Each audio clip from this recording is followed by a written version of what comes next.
Class రూమ్లో ఏది కూడా కాగితాలు చించి పడేయకూడదు. అసలు ఎందుకు కాగితాలు చించాల్సి వస్తుంది? మీరు ఏదైనా పిచ్చి పిచ్చి గీతలు గీస్తేనే కదా కాగితాలు చించాలి. అలా చేయకూడదు. అంటే ఏంటి, ఒక కాగితం చించేస్తున్నారు అంటే, ఒక నోట్బుక్ని కొన్నారు, మీరు రఫ్ నోట్బుక్ని కొన్నారు, కాగితం చించేస్తున్నారు అంటే మీకు డబ్బులు ఇస్తే ₹1 చించుతారా? మీ డాడీ కానీ మమ్మీ కానీ ₹1 ఇస్తే చించారు కదా.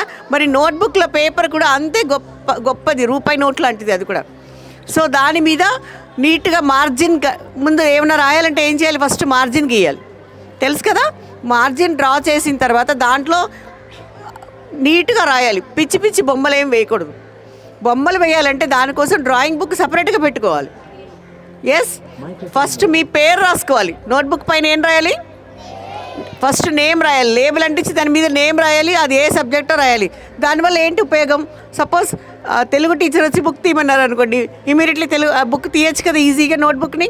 ఉర్దూ టీచర్ వచ్చి ఉర్దూ బుక్ తీయమన్నారంటే ఈజీగా తీయచ్చు కదా దాన్ని. समझ में आया ना अभी आपको? स्कूल में आने के बाद कुछ भी कचरा फेंकने का नहीं, इधर उधर कूड़ा फेंकने का नहीं. नोटबुक सब नीट रखना पड़ेगा, क्योंकि फाड़ेंगे ना तो आपका खरीदा हुआ पेपर वेस्ट है ना. घर जाने के बाद अच्छे से हाथ पैर धो के फ्रेश होके थोड़ी देर खेलो, जो कुछ मिलता है खा लो और होमवर्क कर लो.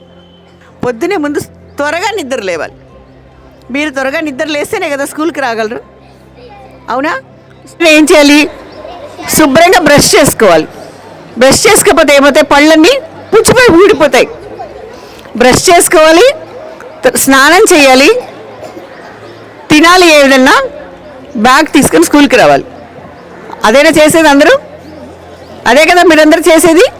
సో ఇప్పుడు ఇవన్నీ చేసిన తర్వాత ఇలా ఇది కాదు నాకు అదే కావాలి, నాకు ఆ బొమ్మ కొని పెడతావా లేదా అని పేచి పెట్టి అమ్మ నాన్నల్ని విసిగించి ఎవరైనా చేస్తారు అలాగా? మంచి, చాలా మంచి పిల్లలు మీ అందరూ. వా, very nice my dear, I love you. చాలా మంచి పిల్లలు మీ అందరూ.